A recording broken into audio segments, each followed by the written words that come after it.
Okay, everyone, welcome. We are live from Baku and other locations. Today we have Dana Freling and Matthew Hill and our fearless leader, John Capece. Uh, how is everybody today? How's it going? Uh, Well, here in downtown Baku waterfront, it's actually a beautiful evening. mm, Cool but not cold, very pleasant. Lots of people walking the streets, enjoying the evening. wow. Well, that's really great. That's really great. Matthew, how are you doing today?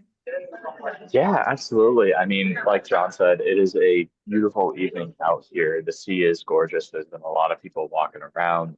It was a little cold and foggy this morning, but it's been a beautiful day. Saw some really great stuff at COP yesterday and today, so I'm excited to share. Okay, super. And welcome home, Dana.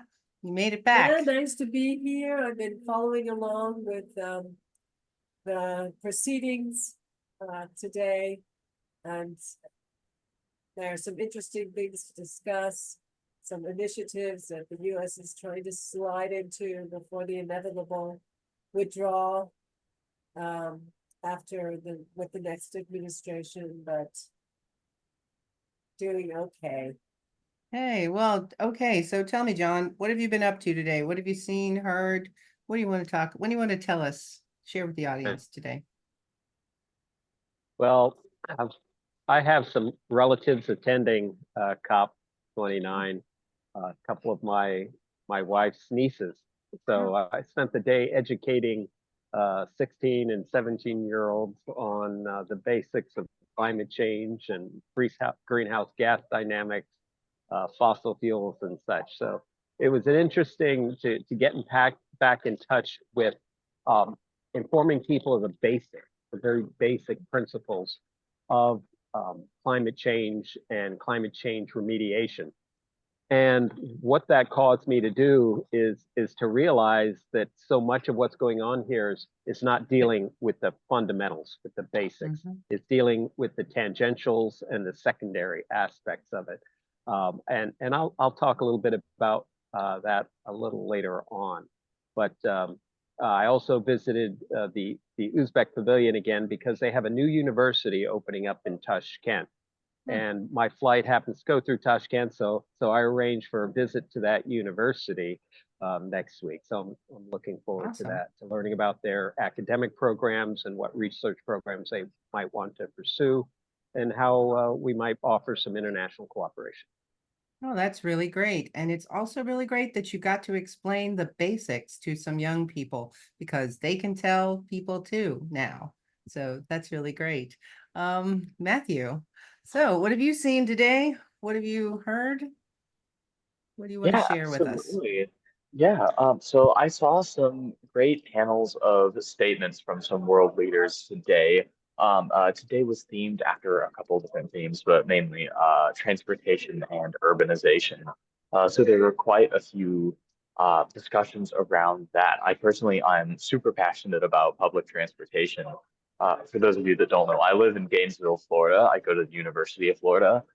So just driving at all there is a nightmare. Parking is terrible. So I have a vested interest in just not having to use my car while I'm in Gainesville. But aside from that, public transportation is just such an important thing. I mean, it connects to so many different issues. So many people rely on it to get to work, to get to school, and it frees up roads, makes them safer, and most importantly, or not most importantly, but very importantly, it lowers carbon emissions because it reduces the amount of personal vehicles that are being used. So to see public transportation be talked about by leaders from around the world, at least for me, who's just a bit of a fanboy for buses, that was really awesome to see that this issue is, cared about. It's talked about by leaders from around the world. Um, and, notably in Baku, where we're staying right now, there is a wonderful system of public transportation. There is an underground metro as well as a pretty decent bus system. And it's been really interesting to navigate living in a town that has that strong of a system of public transportation. And in this regard, Azerbaijan really can step forward and say, like, this is what we're doing really well when it comes to this issue. And, you know, of course, every country has been doing that all of this week and last week to say that they're the best when it comes to the climate. And of course, that's not always true. But at least in this case, Baku is absolutely something to be bragged about in terms of public transportation. And I'm really glad that was talked about on such an international scale. It really deserves it. And I also saw a really interesting panel of not exactly world leaders, but some environmental ministers and some bank leaders and some other interesting public figures from around the world to discuss funding and climate action at the level of cities, which I thought was very interesting because at an international conference, of course, most of the talks are focused on international action, but so much real change can be accomplished way more effectively at the local level. So it was wonderful to see this idea of, well, providing funding to cities and to, you know, smaller municipalities and things like that, where issues that really affect people can be addressed effectively. So it was wonderful to see that there is real talk from banks and people with money saying, well, here is exactly how we're going to give out money to this city or this city, and here's how they're going to use it in a way that's going to reduce their emissions. It was definitely a nice breath of fresh air to see, like, oh, that's actually going to have an impact. And so I really enjoyed that panel. And that was the bulk of what I saw today. There were some very long discussions. But we did miss yesterday, and I can talk about what I saw then too, if you would like, because I did see some really neat stuff the other day. Well, looks like Dana wants to chime in for a second. Go for it, I'm really absolutely. anxious to hear all of your reflections over the last couple of days, but I want to circle back to your first point, which is really important, that today's theme includes urbanization. And there was a memorandum of understanding, which was drawn up between DOT, the Department of Transportation, and NOAA, the National Oceanic and Atmospheric Agency, which wants to really help build climate resilience and reduce emissions across the transportation sector with a, you know, collaboration between the two agencies, especially with emphasis for those vulnerable communities, Black, brown, marginalized tribal communities. I think this was really a landmark initiative, and it shows how the interagency coordination not only should be, but must be cemented for us to move our energy transition in the correct way. So I just wanted to, I'm really happy to hear about all of your reflections and goings on for today, but I wanted to circle back to this swing point for today's theme. There was Yeah. also a interesting presidency initiative, which was signed by the U.S. Delegation today or yesterday, and that is on a declaration on water for climate action. And I believe this is the first time. I don't know if John has been following it, but you know, who knows whether we will abide by all of these things after 2 months. But perhaps in any way we have thrown our hat in the ring with the other countries for this COP presidency, COP29 presidency. Have you followed this water declaration, John? Actually, I followed a declaration by water keepers. I serve as a water keeper, Kissimmee water keeper. There's 15 water keepers in Florida. There's about 300 around the world. There's probably maybe a dozen water keepers here from 10 countries. And we have a declaration that emphasizes, as I mentioned at the beginning, the fundamentals, getting back to a clear declaration of reduction of fossil fuels and making sure that replacements are not greenwashed. In other words, a lot of the alternative energies are somewhat deceptive. And I had received an email from somebody yesterday asking that question. There's a nation that has sort of delisted a lot of the biofuels from the carbon credit market because of somewhat questionable economics, carbon economics of that. But I spent a little time at the water pavilion and at a pavilion right across from the water pavilion where they were holding a panel dealing with water issues and climate issues in Afghanistan, of all places. And that was quite interesting.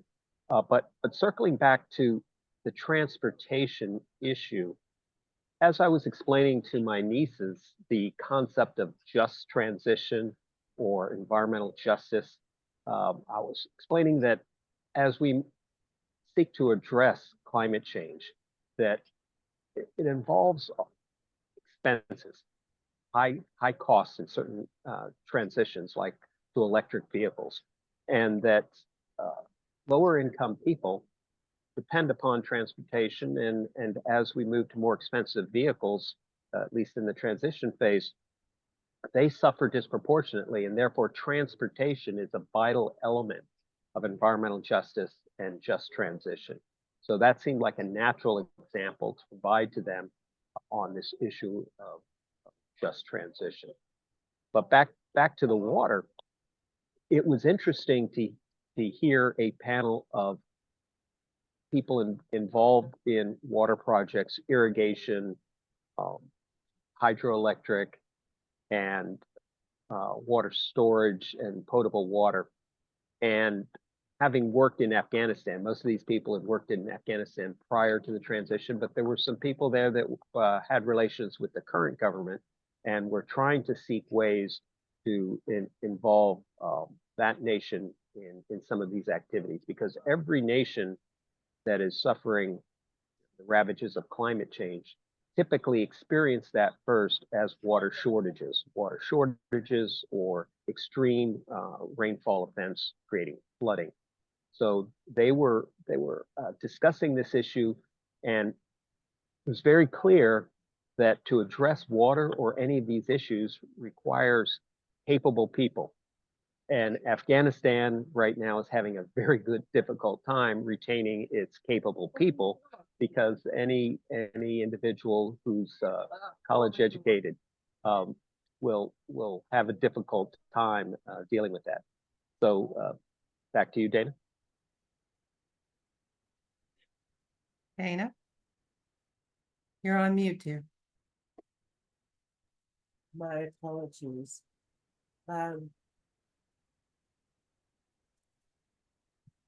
Going back to yesterday, when the focus was more on agricultural and food systems, there was an important demarcation made about methane as compared to last year. Of course, last year we had the breakthrough global methane pledge, which was spearheaded by John Kerry, was really a great achievement.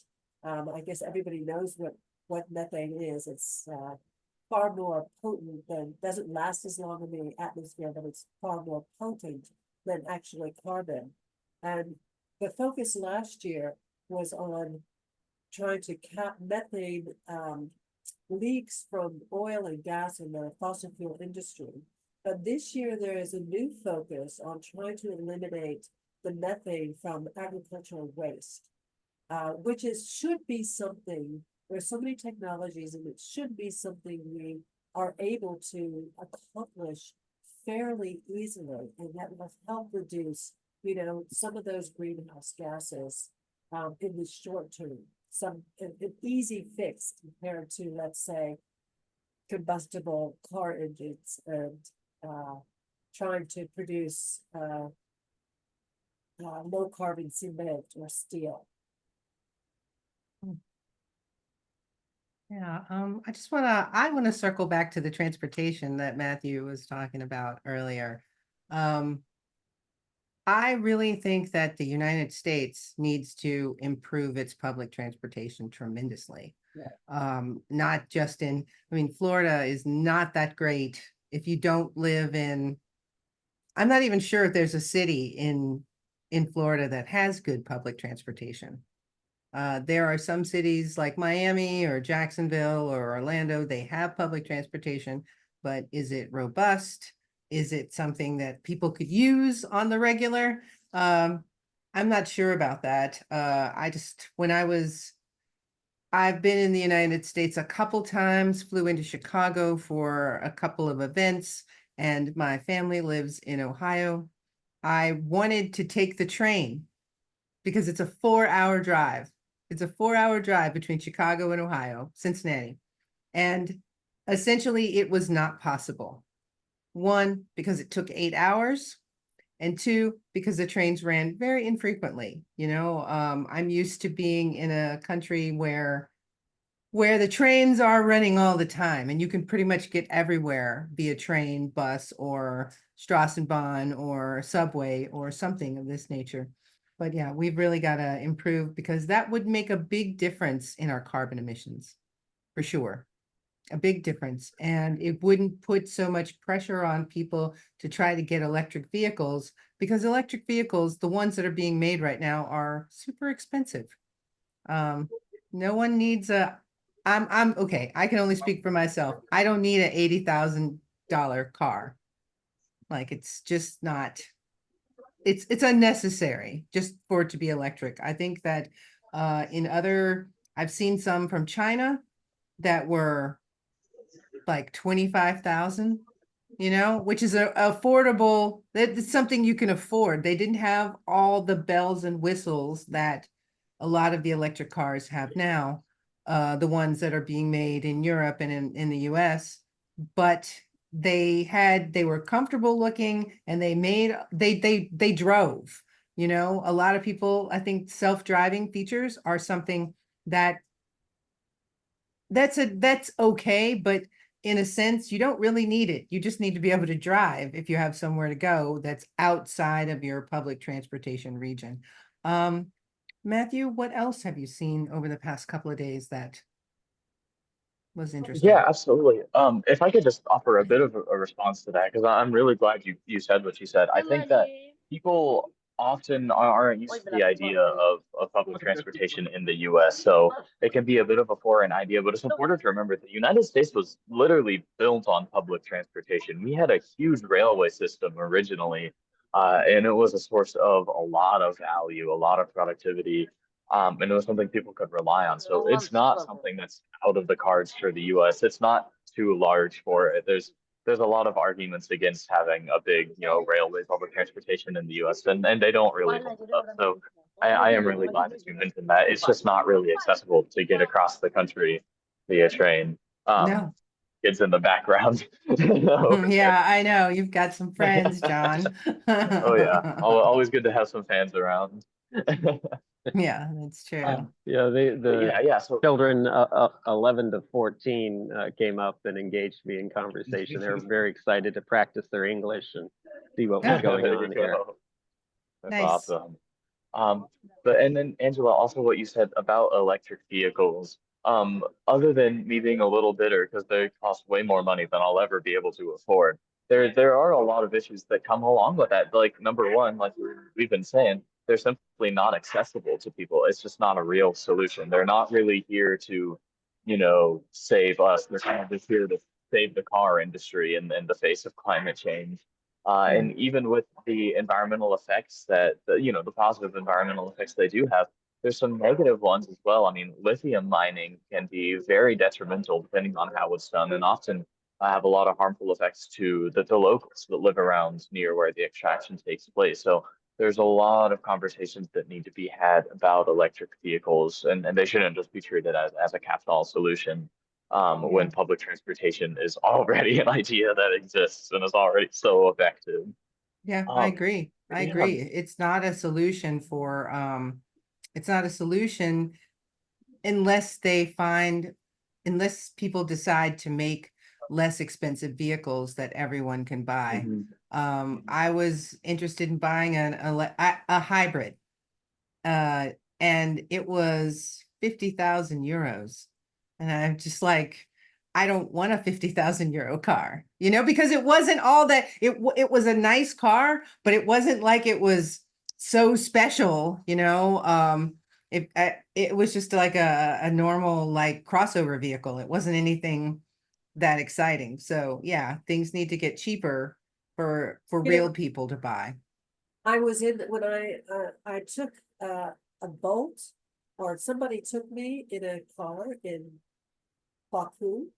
That was a amazing, all electric Chinese vehicle. I mean, it seemed like the design, the feel, the materials, just over the top, beautiful and smooth and luxurious. And it was a very low cost car. But the United States and the European Union are slapping huge tariffs. They don't want the market flooded with Chinese vehicles. No, but they don't want the market flooded. And honestly, in a certain way, I don't want a Chinese car. I don't, but I would like to have a car, but I'll take one if it was affordable, I mean, they're trying to compete by putting these tariffs on, but the best way to compete would be to make a car that costs less. That would be the ideal way, in my mind. Of course, I'm not trying to run a multi-billion-dollar corporation either. So, John, you look like you have something you want to say to this. Well, I can identify with the cost of these cars. Personally, I drive a car that cost me $4,000 8 years ago. So I'm not really all that interested in forking out even 20,000, much less $50,000 for a vehicle. Yep. But depending upon a nation's standard of living, products and services, the costs differ wildly. I mean, here you take a taxi ride, it costs you $1.50 to go across town, and everyone knows that in the United States that wouldn't even pay for the gasoline, much less time or depreciation on the vehicle. So economics is critical. I was looking at that Green University I mentioned yesterday, and they had a program in economics. So I told them that my main mission there would actually be to discuss their economics department and how they were structuring it, if they were integrating the ecological economics or just the classical economics from an environmental perspective. Because how you figure costs is important. You mentioned hybrids versus fully electric vehicles, and that's an optimization problem. Uh, uh, Matthew talked about the lithium mines. Lithium is a limiting factor, therefore batteries are a limiting factor, and how you allocate your overall global supply of batteries and battery materials can be optimized by using a hybrid as opposed to a fully electric vehicle. So there's all sorts of calculations that have to be done, not only on the individual basis, but on a global basis as to proper resource allocation between um, uh, electric vehicles, hybrid vehicles, etc. And electric vehicles promotion in the United States, it's part of this, part of the economic um, incentive programs and that's funded by the federal government. And it's a necessary step to keeping people thinking positive about addressing climate change, but it's only one small part. We have to have the electricity. We have to have the electricity coming from renewable sources. There's all sorts of steps in the process, and it sure would have been a lot easier to tackle if we'd started 30 years ago as opposed to 3 years ago. Agreed.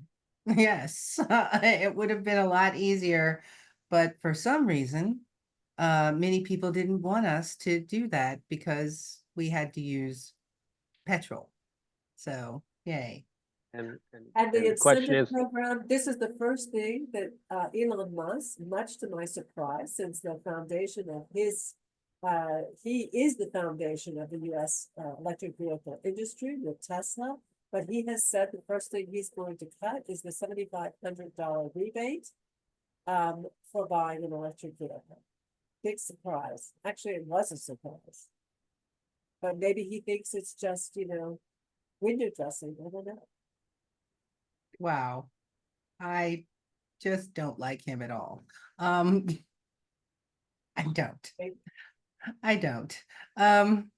Dana, you wanted me to show a video. This is from a couple of days ago, but we hadn't had a chance to hear from Senator Markey, and he spoke so eloquently, and hopefully. So I thought it would be nice. All right, well, let's have some hope. Here we go. First of all, in Massachusetts, we have a place that's called Greentown. It's in Somerville. It's got 150 companies there that are all spin-offs out of Harvard, MIT, just coming up with new technologies, new ideas. One of them, Form Energy, is now going to build 3 separate facilities in West Virginia for battery storage technology, for utility scale. So there's actually going to be more jobs in West Virginia, but we keep those research and development jobs. And we've got hundreds of other companies doing the same thing. So it might wind up with the manufacturing in Georgia or Kentucky or West Virginia, but we wind up with tens of thousands of new jobs in Massachusetts as a result of that development, right? So it's a national economic plan to create millions of new jobs in this new economy sector, in the same way that we moved from a black rotary dial phone to a flip phone to a computer in everyone's pockets in 20 years. No one wants to go back to a black rotary dial phone with a cord that's only 6 feet long, that your mother and father can hear everything you're saying when you're in the living room, okay? No one's going back. Well, the same revolution's unfolding in energy, in transportation. It's happening. And it gives this younger generation that took on the telecommunications revolution, the Google, eBay, Amazon, Hulu, YouTube revolution. Well, this whole younger generation wants to do the same thing in clean energy. They're ready to go. That's where they want to work. That's their ambition. And if we got out of the way, they'd get it done in 10 years. It would be all over, this revolution. So that's going to be our challenge, is to allow these young, talented people all across the country to not only invent, but then let union workers, let the roofers with solar, let the electricians, let all of these building trades people go out there and install it in our country. You know, Thomas Alva Edison right now would recognize our electricity grid in the same way 25 years ago Alexander Graham Bell would have recognized our telephone network. Alexander Graham Bell would have no idea what we're doing any longer. And the same thing should be true for Thomas Edison in another 10 or 15 years if we do this right. To have a smart grid, to have one that's pulling in the wind off the ocean, the solar off of roofs, off of deserts, and transporting it into the transportation, into the population areas of our country. So we can do this, but we have to have the same kind of optimism that was generated when we just had this information revolution that we just went through. So I would just be optimistic. I would just say young people want to do this. We have to trust young people. They're going to be living with the consequences if we don't act. And if we got out of the way, they will lead us. They will lead us. We should listen to them. We should be optimistic about the future. We should trust them to be able to make the difference. It's not only going to save our country, but save the world. Yes, it could save the world. We should be optimistic. I'm trying. Matthew, as a young person, how do you feel? What did you think watching Senator Markey give these words? Wow, I mean, I was there when you were taking that video, and it still feels just as inspiring to hear. I mean, what an incredible speaker. I mean, it's so easy to become pessimistic and hopeless about things. But I think that the major takeaway from most people in the climate field right now is that there is still time. You know, not a lot, but we're not without hope. There are so many things that we need to do, but that means that there's so many things we can do. You know, so it's really important not to lose hope and give in to despair. And I'll always can count on Senator Markey to remind us of that. I mean, what a guy. Yeah, yeah, he's a great guy. Absolutely. Yeah. John, would you like to comment? Well, I'll comment as I've got an oil derrick over my shoulder. Yeah, So I'm yeah, talking from a place that, it represents an entrenched interest of fossil fuels, and I'm just not sure that we've overcome that yet. In fact, I think we're about to take a step in the opposite direction. But I continue to, depend upon and hope for and work to support the youth, because they really have to be the ones who take on this challenge politically as well as technically. And we have to do all we can to assist them in that pursuit. And one of the primary issues is the cost of higher education.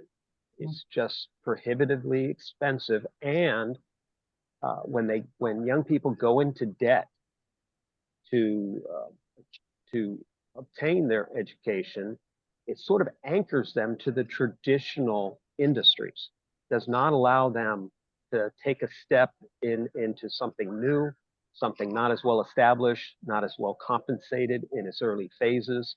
And the huge educational debt really needs to be addressed if we're going to have a mobile, talented workforce to bring to bear on this climate crisis.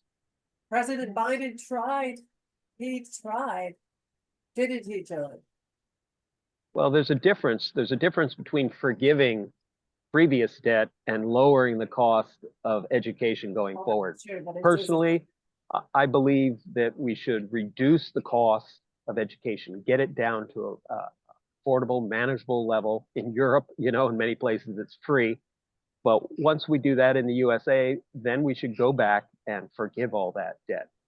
But unless we bring the cost down for current students and future students, simply forgiving the debt just encourages the universities to charge more and the banks to lend more and the students to borrow more. So it sort of exacerbates the problem yeah. in one respect. I agree. I agree. Living in Germany, our daughter, when she went to university, it's not exactly free, but let's just say, I think we paid about, including books, about €1,000 a year, which that is manageable. Like, that is incredibly manageable. People used to ask me, is our daughter going back to the States to go to university? And no, absolutely not. Because we couldn't have afforded it. I mean, we would have had to afford her education, a place for her to live, travel back and forth between Germany and the United States. It's too much. I agree that it has to get down to a manageable level that you can afford without having to sacrifice everything in order to make it happen, including your future, by taking, hundreds of thousands of dollars in debt. For sure. It is, not only is it free, you are paid subsidies for living costs, for housing costs. The country wants to make sure that there's equal access, no matter where you come from, to higher education. Cradle or pretty much kindergarten to the end of your life, education is free in this country. I don't expect the United States to really follow in those footsteps, but it has been a remarkable journey to watch that here and to have raised children here. Yeah, for sure. We've got 2 more days of COP left. Tomorrow the theme is nature, biodiversity, indigenous people, gender equality, and oceans and coastal zones. And then on the last day, we have the final negotiations. John, what are you looking forward to with the final negotiations? Well, typically final negotiations go beyond the end of COP, the 22nd. Often it goes into the 23rd and one day after the end of the conference, sometimes even 2. So I'm expecting that from what I'm hearing in the news and in the halls is that the preoccupation is with loss and damage conversations. So that's a parallel set of priorities to actual greenhouse gas reductions. Okay. Matthew, what are you looking forward to in the next 2 days? Yeah, like John said, there's been a lot of talk about the loss and damages trend. And I think there's some immense value there. I mean, there's been quite a bit of loss and damages from climate change already. So it definitely has a place, but it's just like we were just saying with debt, student loan debt forgiveness versus lowering the actual costs. It's all well and good to try to clean up after ourselves, but it sure would be great if we could solve the actual problem. And no one really seems to want to do that, at least in terms of world leadership at this conference. There's a very drastic unwillingness to actually cut emissions. Everyone loves to say that they will, but not really to commit to it. So I am hopeful in a general sense. I think in the back of my mind, there's a voice saying, "Oh, it'll all work out, and we'll solve it." And then the rest of the rational parts of my brain are like, "Well, we'll see if they maybe commit to a couple, a buck or two, towards solving this." So it's interesting. I talked earlier about how it's important to keep up hopes and optimism and stuff, and it's difficult, but we'll see what happens. And I'm also looking forward to sleeping in my own bed once I get back to the US. Yeah, I'm sure you very much are. Dana, what are you looking forward Well, to? tomorrow, it's interesting. In other COPs, there has been more focus on individual marginalized groups, and I have been visiting some of the indigenous women's groups, and we've just kind of been rolled over, and everything is lumped together tomorrow. How do we support these marginalized groups? And this is really what the negotiations is about, is how to reach support all these countries and constituency groups in the global south, in the developing world, who have been the historic minor emitters of greenhouse gases. How are the major players going to compensate them? Now, there had been an agreement that there would be $100 million a year, and now this is the term they're using, new collective qualified goal.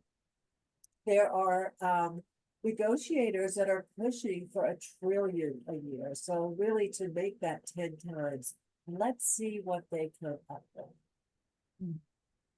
Yeah, we're going to definitely see what they come up with. And while we're going to take a look at Michael's pictures and for the day, and then we'll come back and close out.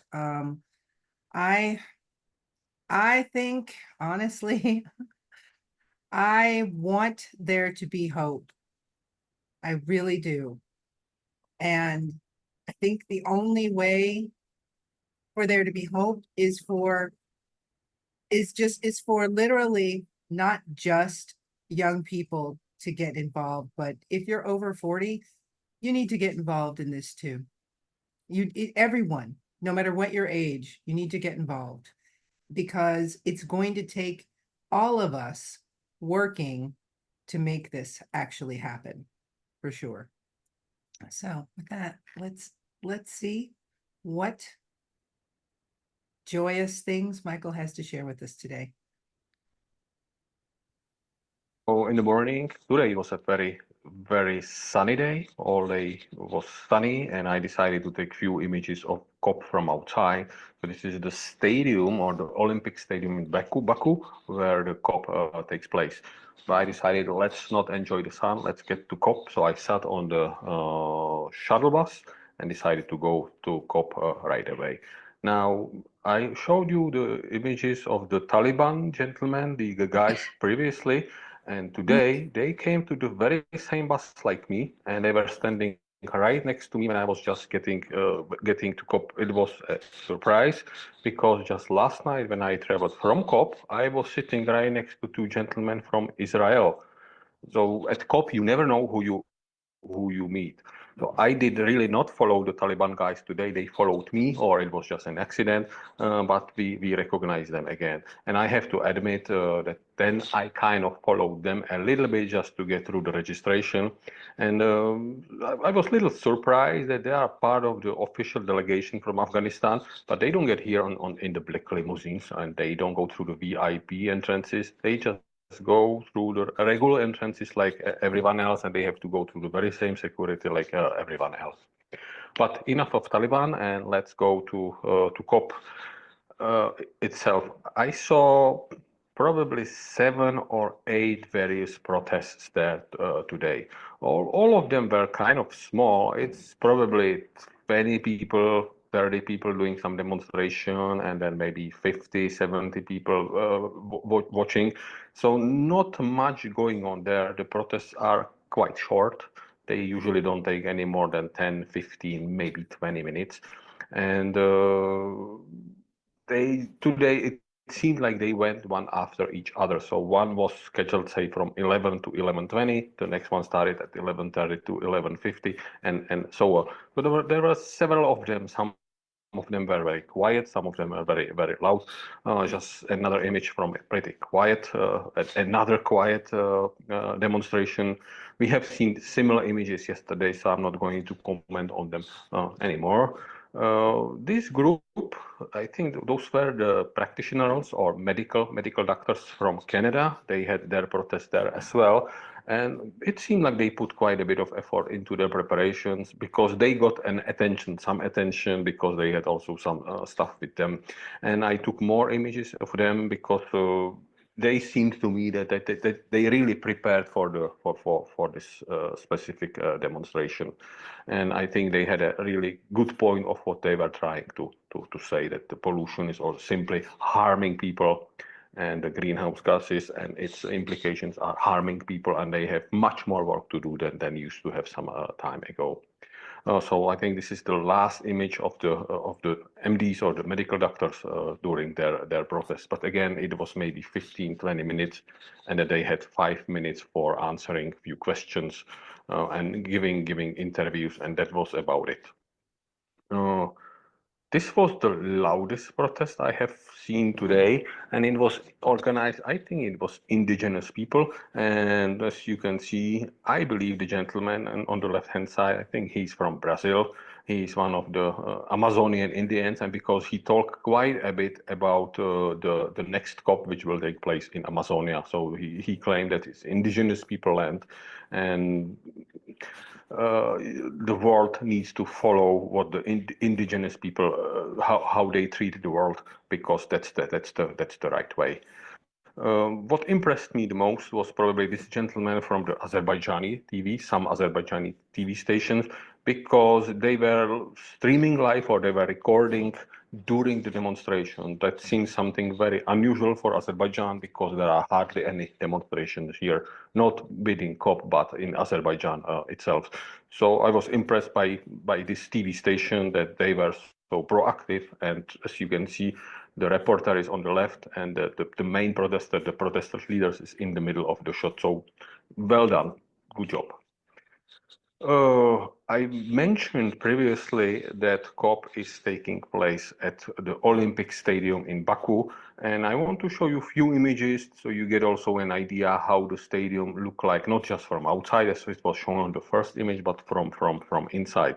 So I got a chance to get in today, and the the white buildings or the white tents on the left-hand side, those are actually some of the negotiations room, and they are sitting right in the middle of the huge Olympic stadium, so somewhere on the grass. The grass is covered now, but that's where the negotiations or some of the negotiations take place. This should give you just a sort of a sense of the scale of the stadium. It's really pretty big. One more image of the size, again, the size of the stadium is pretty large, and once again, some of the white tents where the negotiations and exhibitions take place. By the way, this is probably only 1/5 of the blue zone because there are 5 different sections, and this would be the zone D. So it's probably only 20% of the size of the actual COP. Since I was curious, I kind of walked in because, as you saw on this previous image, you can walk on the stairs up. So I was curious, walked in, and there are some of the delegation offices. I don't think the observers are allowed there, so I didn't really spend much there. It was more or less an accident. But some of the offices of the delegations are on the first floor. Then on the second floor are some of the UN offices, and I believe on the third floor, the highest level offices are there. So it's structured this way. Last 2 images. Just yesterday I was talking about some ways how to get to climate change solutions. Some people recommend the solutions from the bottom to the top. So I took an image from the bottom to the top, and some people recommend the solutions be done from the top to the bottom. So this is an image from the top to the bottom, and in my opinion, the image from the bottom to up is not as good as the one from the top to the bottom. But it just relates to the image quality. It doesn't relate to the climate change solution. Today was a day that related to energy, and the most energetic pavilion was definitely China today, or at least in my opinion. It was full, it was crowded, and there was a lot going on. There were some, I would say those were models in the traditional Chinese dress walking around and taking many selfies. I saw some monks there. I cannot really tell whether they were from Tibet or from the regular China, if you will, but it was unusual to see Chinese monks next to the Chinese pavilion. It surprised me. I have never seen the Chinese monks in the pavilion previously. There was also this professor, I believe he was from the University of Florida. He was delivering some presentation in the Chinese pavilion. And what got my attention was that his point was that he worked in Ethiopia for several years, and he made a point that there is a strong need of the connection between China and Africa. He basically was saying that Africa should look towards China and see what progress China made during the last 50 years and follow the very same path if Africa wants to be successful. Simply, that was of his point. I'm not sure that's the right path, but that's what the professor was talking about. And one last thing from the Chinese pavilions, if you really want to attract a crowd, you just have to give some free stuff. So here, the Chinese organizers were giving out some lanyards, and also all of us had some lanyards with the UN signs.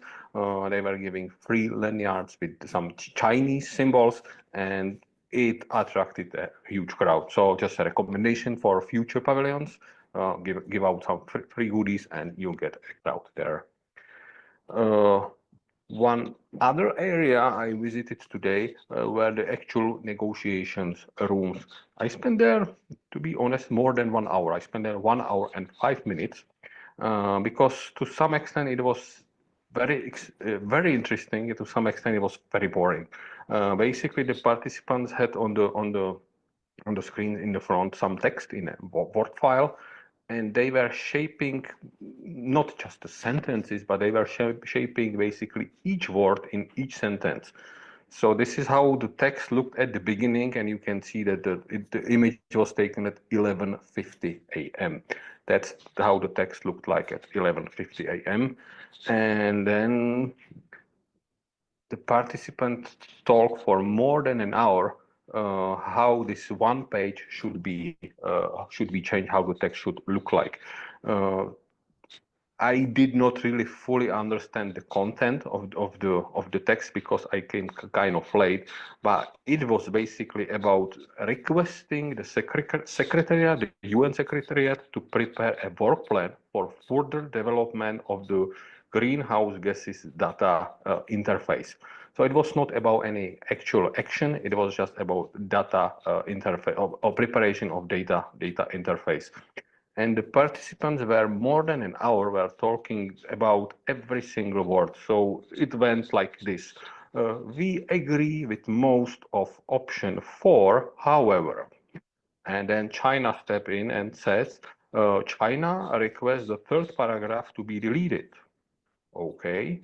Australia stepped in and said, Australia requests that the deleted paragraph will remain in the text.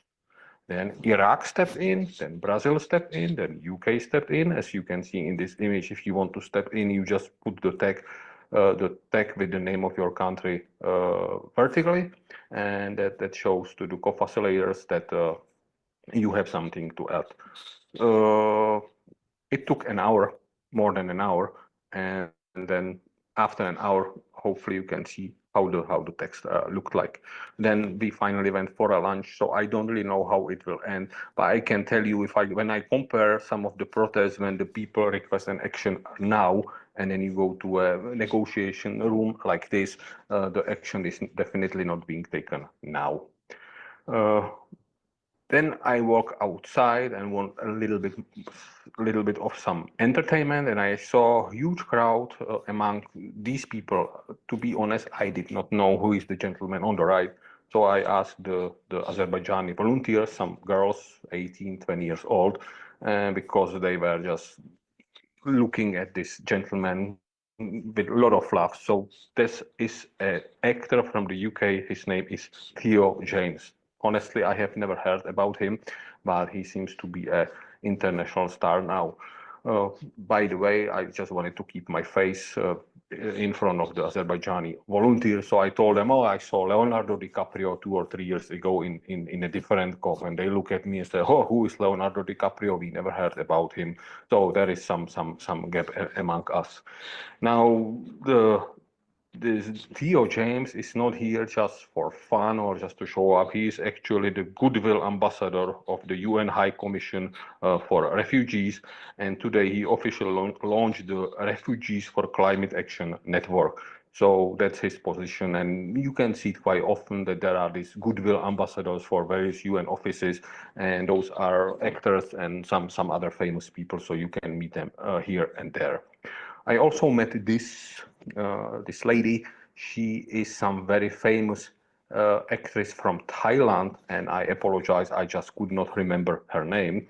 And the last image of the day shows the upcoming star, because our very own Dr. John Capece was presented at he was shown an interview with him on the Uzbek national TV. So John, congratulations, this is the way to go.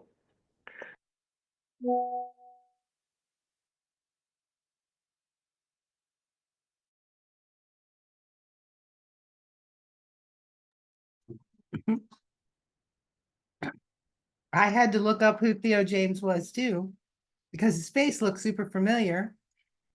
Jeffrey And, Sachs, yes, I've known him for 30 plus years. He's well known, writing about the end of poverty is a very famous book that he's written. He's an economist, but he definitely takes a provocative stand on a lot of issues these days, like against support of Ukraine, pro China.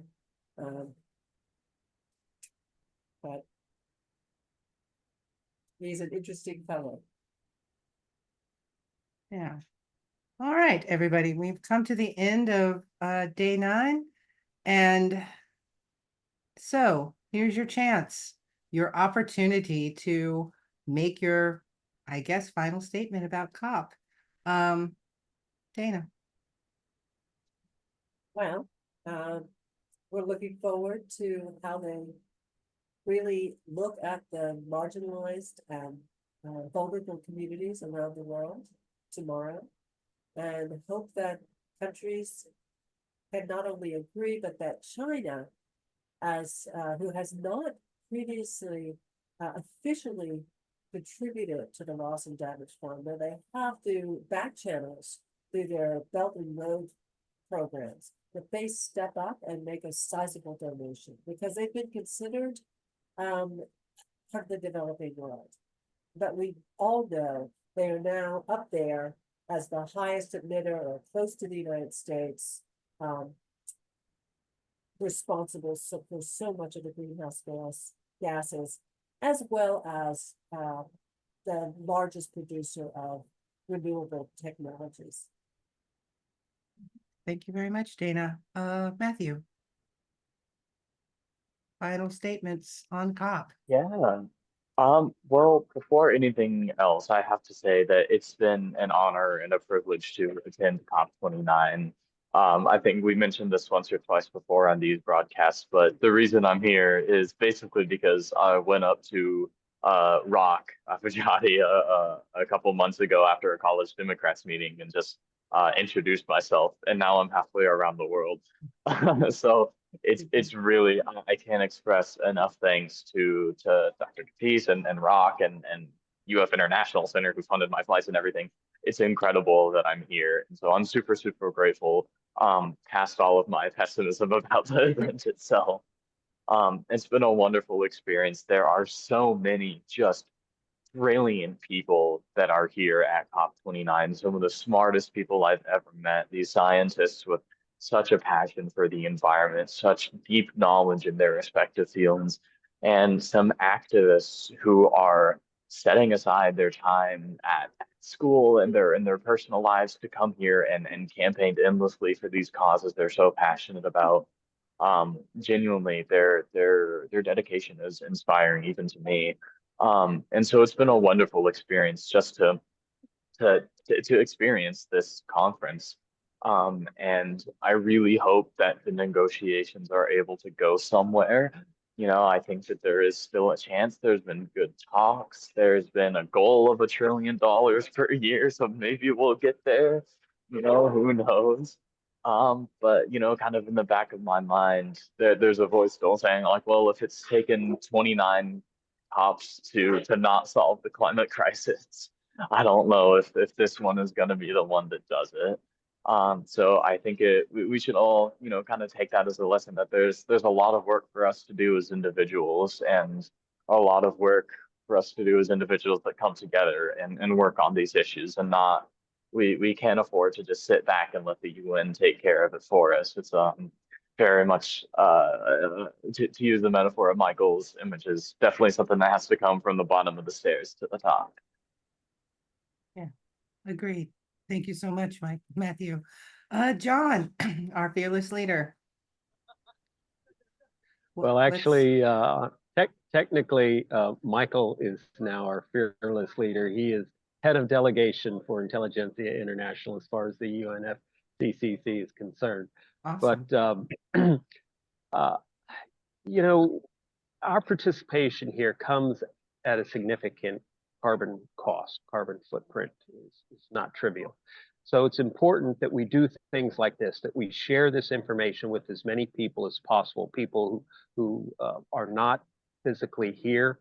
We need to relate to them both the content of what's happening as well as the tone and the outlook. So one of the things that Michael and I do is we take some of his photographs and we package them with captions, and we provide it to a publication called The Invading Sea,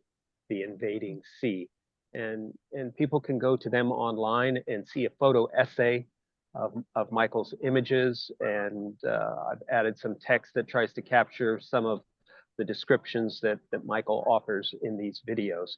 So take a look at that and share it with others to get an idea of what's going on here at COP.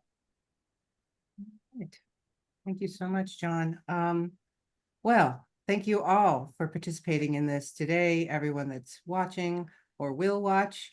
For Rock and Michael and Dana and Matthew and John and myself, Thank you so much. And I guess we'll see you at COP30 in Brazil. And hopefully we'll have made some significant progress on climate change by then. And remember, it takes all of us to make this issue, to work it. Not just a few people sitting in conference rooms. It's something that we all have to be involved with to make actual change. So until next year, we'll see you then.